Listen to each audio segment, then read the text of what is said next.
Hi, everyone, and thank you for joining our presentation today, our webinar today on MindTap for Wilson's AP American Government, 16th edition. We are going to spend about 30 minutes going through kind of the nuances of the platform. We're not going to be super specific from a content perspective in terms of going through the different aspects and details of the actual content. But what we're going to do is spend about, like I said, about 30 minutes really going through kind of the details and how to navigate the platform. If you have any questions, please let me know. Alternatively, if you don't feel like asking questions now, please feel free to reach out to your local sales consultant or your regional digital engagement consultant. If you don't know who your DEC is, feel free to ask your sales consultant and they can help you out and point you in the right direction. Otherwise, I think we are about ready to go, and I'm going to go ahead and get started. And again, any questions or comments, please let me know.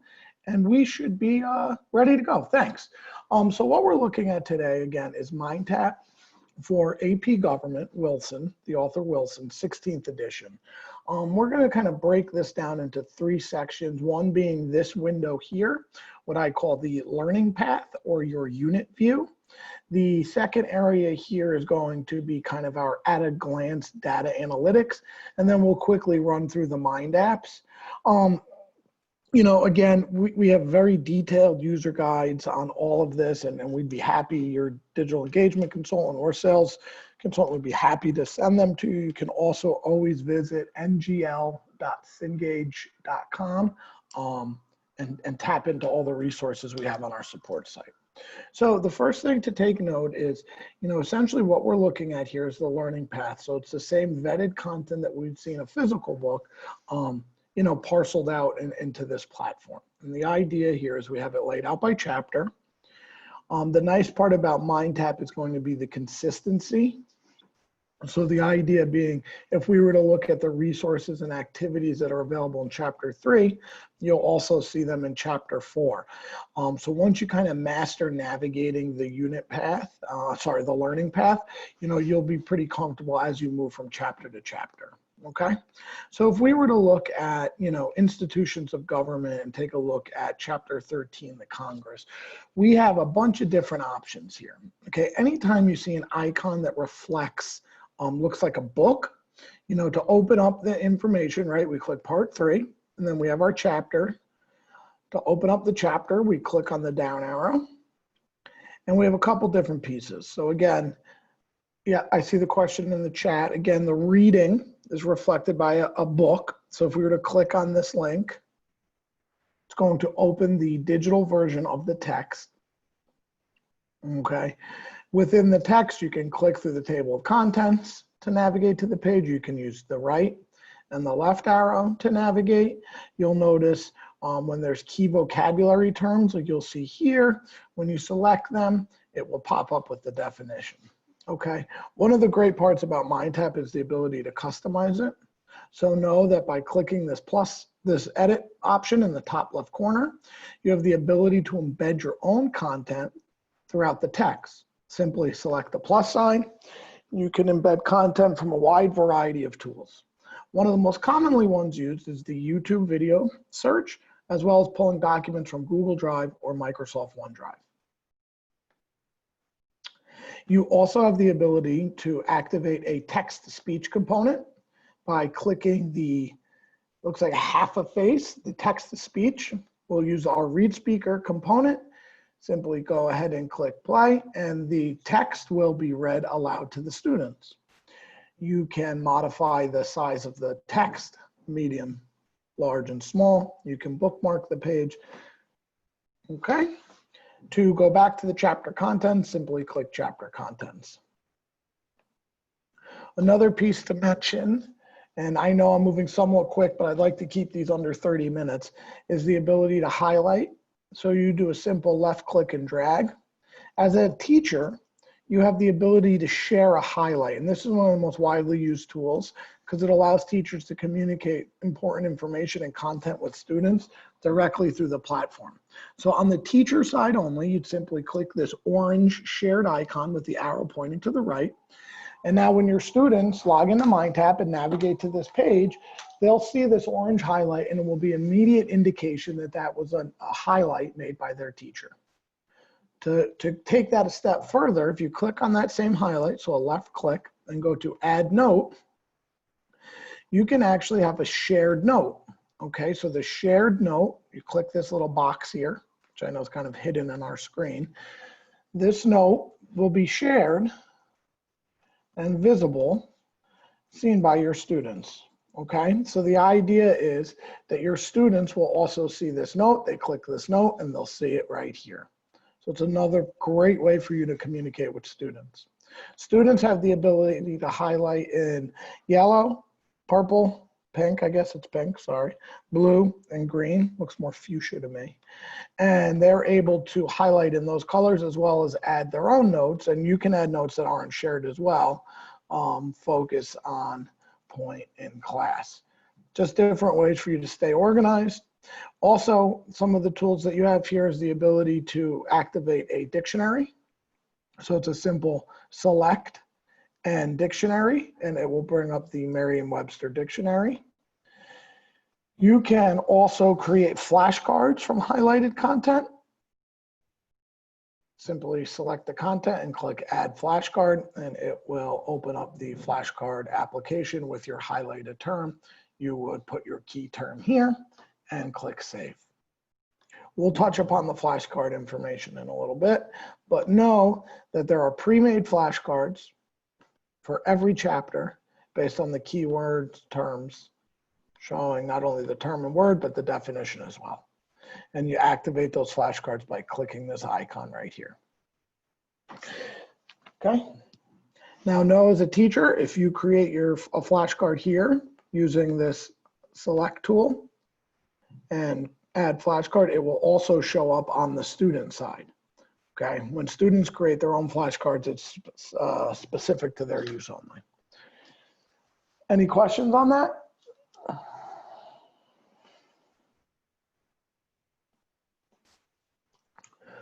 Okay, moving on. One of the things that we'd like to show you now and talk about are the different activities. So when you see something that says watch and consider, okay, anytime basically you see something that has a piece of paper with a pencil next to it, that's indicating that it's going to be some type of activity, okay, where students are going to be actively consuming and then inputting information on the platform. Now this can take a wide variety of forms. For example, if we were to activate the watch and consider, or launch the watch and consider, sorry. We'll just give it a second here. You're going to see a quick video as well as some questions that support what the students watched. If we would go down to a focus activity, for example, you're going to see a series of more traditional based questions where there'll be some documents, possibly videos, and then students are prompted to answer questions. So there's a wide variety of resources, including chapter quizzes, as well as foundational documents, okay? Now, this is specific, this MindTap, to the AP Government class, the AP Government title from Wilson. So the content's all geared towards that, but no, the platform itself is very consistent. But the idea here is these are some documents, right? Foundational documents. These are actually the Federalist Papers. Students are requested to, go through and kind of work through this. And then they are going to go ahead and explain Madison's reasoning on how to limit the power of the legislative branch. So it's all kind of laid out there appropriately. The idea is we want to make sure that we are actively assigning this to students, okay? And what I mean by that is you'll see that we have a list of all of these activities here, okay? You have your chapter activities as well as your unit activities, which are wraparound to the different parts, right? Your scenarios, your writing activity, okay? But what we want to make sure is that we're actively, or that we're assigning these when appropriate. So to assign something, You click the edit button on. So again, I'm flicking this on, and we have the ability to assign anything. So to assign something, you can check the box here. If you want to assign more than one thing at a time, so let's say we want to assign these 3, we simply check these 3 check boxes, go to batch actions, we go to edit dates, we make this available. So we'll say, okay, it's available today at 9 a.m. And let's say we want this due at Thursday before the start of school, so at 7 a.m. And we click done, save. Students will now see on their end that these assignments have been appropriately made available, and they have due dates. One of the things that I try and just do as a best practice is when you're not editing anything in the learning path, just to flick this switch back on, just in case. I do want to show you one other thing, because I see a question in the chat box about the hide feature. So thank you, Mary, for that question. The hide feature allows you to hide content, meaning when the students log in, they will not see that content in the learning path. So if it's a reading, if it's whatever it is, if it's an activity, they will not see it. You on the teacher side want to make sure when you're looking to unhide that content, you click show hidden, and you will see where we clicked hide now says show.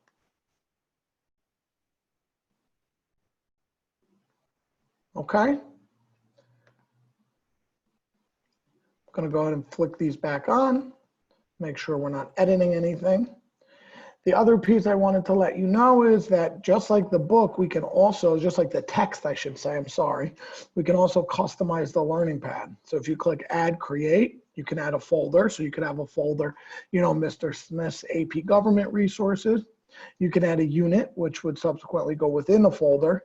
And then from there, you can add an activity, and it's going to pull up the same resources that we had available before. Okay? There's some different filters that you can put on, things like that are automatically graded, manually graded. You know, the purpose of this webinar is just to kind of briefly introduce you to MindTap. But again, just to reiterate, when we want to assign something, we open up the unit, we open up the chapter, and then we flick on edit, and we can either assign the whole chapter or pick and choose what we'd like to assign. Okay, if you want to preview something, you simply select the link. It'll either take you to the book, or it will allow you to view the assignment as if you were a student. Okay. Any questions on the learning path? I'll pause for 30 seconds to kind of give everyone their bearings.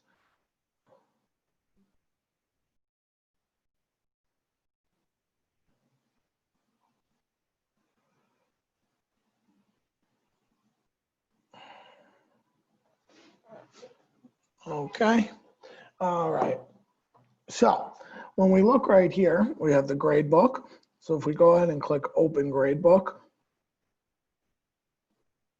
Now, right now, we don't have any students enrolled. So I'm going to go ahead and show you what this looks like from a sample side. But as this loads, I will let you know that we have 5 different areas. We have the overview, which provides you with a basic overview. This is a great way to look, right? A basic overview of assessments, chapter resources. We have the analytics section, which I'll show you in the sample. The gradebook I'll show you. Our settings, okay, allow us to drop the lowest score if we want, to use category weighting. So this really allows us to kind of work with different pieces here, okay? If we click show practice assignments, which is all of our practice assignments, if we wanted to remove a certain policy, and then our roster would show all of the students enrolled in our course. Now, again, like I said, we don't have any students enrolled, so I'm going to show you through this kind of modified version. This is an example of a sample overview report. So you would essentially see the activity, see the score, see the number of students who have actually submitted that assignment. The analytics provides you with all sorts of information, one being engagement level. So these dots actually represent students. And what we're showing here is their engagement level. And the engagement level is calculated using, you know, an algorithm, but essentially what it's showing is like their average score in assignments, the time they've spent in the course, the number of logins that they've had to the platform, and the percentage of activities accessed. This piece is showing the class average. Each of these dots represent a student. So when we click a student progress, you know, data point, what we're taken to is, again, the very minute details. You can see the percentage of students, percentage of activities that they've accessed. If this was a live class and I hover over this bar, I can see the percentage of text that they've read, videos and media that they've you know, tapped into, assessment that they've worked with. So you're really able to see quite a bit of information here. Okay, the gradebook is going to look like your traditional gradebook. You know, you have the ability, again, to dive in. You can export the grades to an Excel spreadsheet using the gradebook action. We have some, I know this is just the initial course, but initial platform offering, but know that we have very, very detailed user guides that help you work with the gradebook. Okay, so you can activate the gradebook two ways. One, by clicking the progress app. The other option is to click Open Gradebook from the main screen. This chart is going to show all recent activities that have reached their due date and their average score. So it's a great way, you know, let's say, for example, you know, we're working in chapter 13 and we've assigned, you know, watch and consider the Congress. And we want to see what the students, how they all did. So you would see that represented by a data point here. You'd simply hover over. You'd see the title of the course and the average score that the students had on the assignment, providing you with valuable data so you can tie back in and, you know, cover possible, you know, pain points and discussions with the students. This will show you the class average here. Oh, we have a question in the chat box about AP questions. So you'll see, like, especially in like unit activities and things like that, you'll see reference to the AP course, but no, here's Fast Track to a 5. Fast Track to a 5 is our AP test prep resource. So we have a diagnostic exam, then we have the questions broken up by units, or basically the parts, right? So these questions are AP questions. And then we have it broken down by parts again here, okay? So you have all AP review pieces here, as well as 2 AP test preps, okay? You would assign these the exact same way that you would assign the ones that we looked at previous. Flick the edit switch on, go ahead and select what you'd like, boom, boom, and go ahead and batch actions, edit dates, and you can go ahead and assign those as well, okay? We'll go ahead and flick that back on and we're good to go.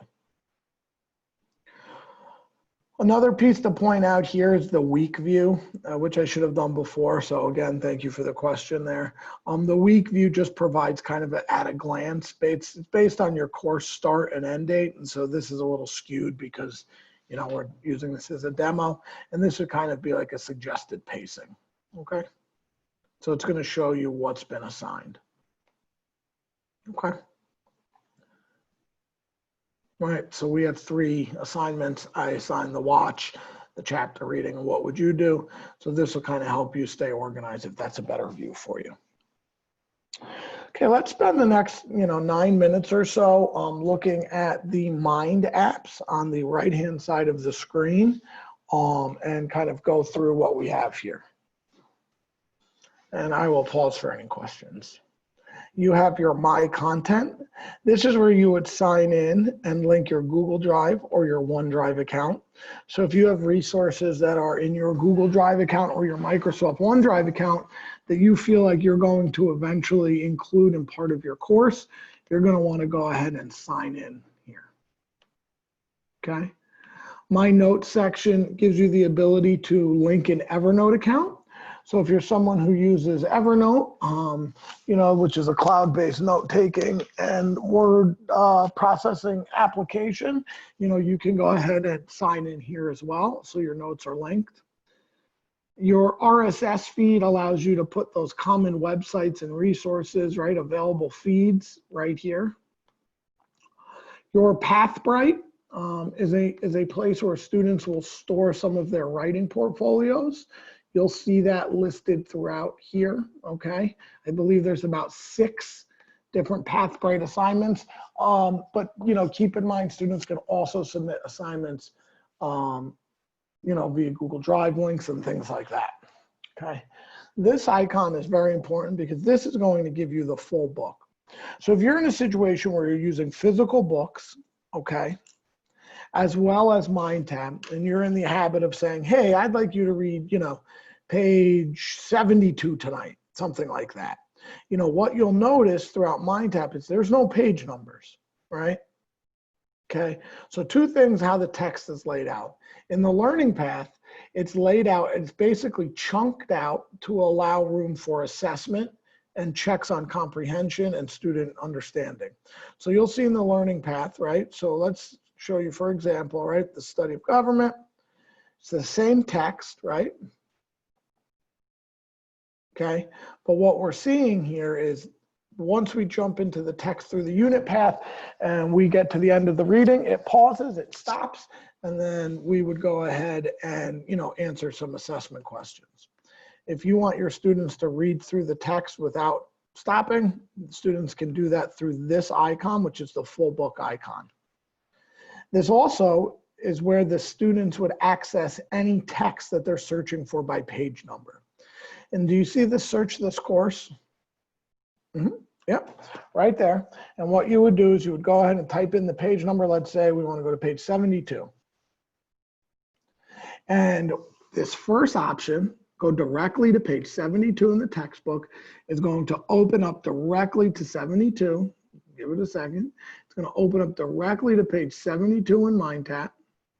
And we're able to consume that text directly through there. Okay, so that's going to be the best way for students to go ahead and search for text in the book. Okay, our study hub is where all of our notes, highlights, and bookmarks are collected. So you saw chapter 13, we go to party, we have our shared with students, which is great as a reminder. And we also have the notes that we made for ourselves. Students also have the same view.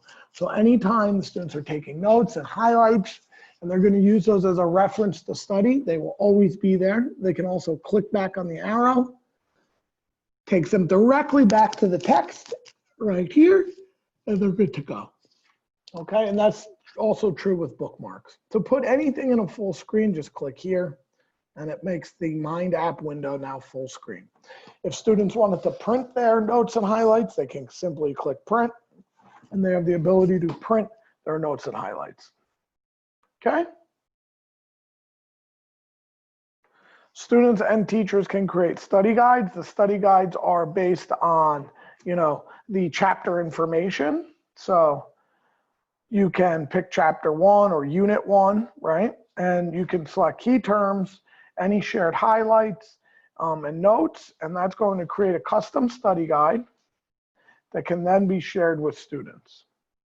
If we wanted to hide it, we click OK, and now it's hidden. If we want to show it, we click the eyeball, and now students can see it. Okay. The read speaker icon here allows you to modify the reading speed from slow, medium, fast to very fast, as well as change the accent. There's about 4 different accents available. See Now is where all of the tests and quizzes are generated. For purposes of time, we don't have a lot of time to get into the nitty-gritty behind See Now, but what I will show you is that you can print any test. Note that anytime it says no, that means that it is not added to the learning path. So if you wanted to add more of these assessments to student use, right? So whether that's in a reading or here, when you click add activity, you will see now homework activities. Now, you typically don't want to add something that's already included. You would add something that's not linked already. A majority of the pieces here are linked, okay? Almost all of them. Within CNOW, and we have very detailed documentation on this, we could spend 30, 40 minutes on CNOW alone. Know that, again, you can print these assignments or assessments. So if some students need a printed copy, okay, and you can edit the content from the standpoint of the assignment options as well as the actual content. The Scenario Mind app is another question authoring application that allows students to, allows teachers to create different assignments, but know that all of these are already created. So there's 5 of them in here. They're the Pathbrite activities, and they're already in there. So you really don't need to mess with this at all. We already looked at flashcards. We looked at the Merriam-Webster dictionary. The glossary is the same glossary that you would find in the back of a physical book, but it allows you to kind of quickly search through it. But again, and the flashcard will have a lot of the same terms in there, okay? We have Applia, which is another question authoring tool. So essentially we have 3 different question authoring tools. We have CNOW, we have Scenario Mind app, and we have Applia. They all have their own unique capabilities, but the main aspect and the main thing to know, especially for first-time users, is to know that anytime you see this check mark indicating that it's in the path, that means it's already in the learning path, okay? If you wanted to edit any of these, okay, feel free to come in, you can click the edit button, you can change some different aspects in terms of parameters behind the assignment. You can make it a timed assignment, and the key is to click save, okay? The key option, which you'll see here, allows you to password protect the assignment. Now, this is a great tool to use, and CNOW has a very similar tool if you teach multiple sections of the class and you don't want them sharing information with each other and kids going, oh, I got the answers, and they're going to jump on early. This will allow you to protect that information, okay? ConnectYard is a tool that's not typically used in high school environments, but the idea with ConnectYard is it's a social media communication platform that allows you to tie in different content and discussions with your students. Again, if that's something that you're interested in following up on, I would suggest reaching out to your digital engagement consultant or your sales consultant who can kind of further explain the benefits there. And then the last application to look at would be the Progress app, which we detailed before. Okay, now before jumping off here, I do want to remind everybody to please visit NGL, National Geographic Learning, ngl.cengage.com, and visit our support website, okay? We also have a quick tour option, which will kind of walk you through the learning path very quickly in terms of edit mode, how to add activities, etc. Okay, so that's a great point of use resource. And we also have under the help button is the help center, which is an absolute great resource that allows you to kind of work through everything that's available in MindTap. So if you have questions, you can always ask, like I said, your immediate folks who you're in touch with, but please reference the help center as it's very helpful. Okay. Other than that, I think I'm going to pause for a second, see if we have any questions, and then we'll go ahead and wrap it up for the day. Thank you again for your time. Again, this was a very brief kind of general overview of MindTap for Wilson's American Government AP Edition. Any questions, comments, concerns, please reach out to your local representatives. Doesn't look like we have any questions, so I'm going to go ahead and hop off. And it was nice chatting with everybody, and enjoy the rest of the school year. If you're watching the recorded version of this, and it's the beginning of the 2019-2020 version, 2019-2020 start of the school year, best of luck with the start of the year. Thanks, everyone.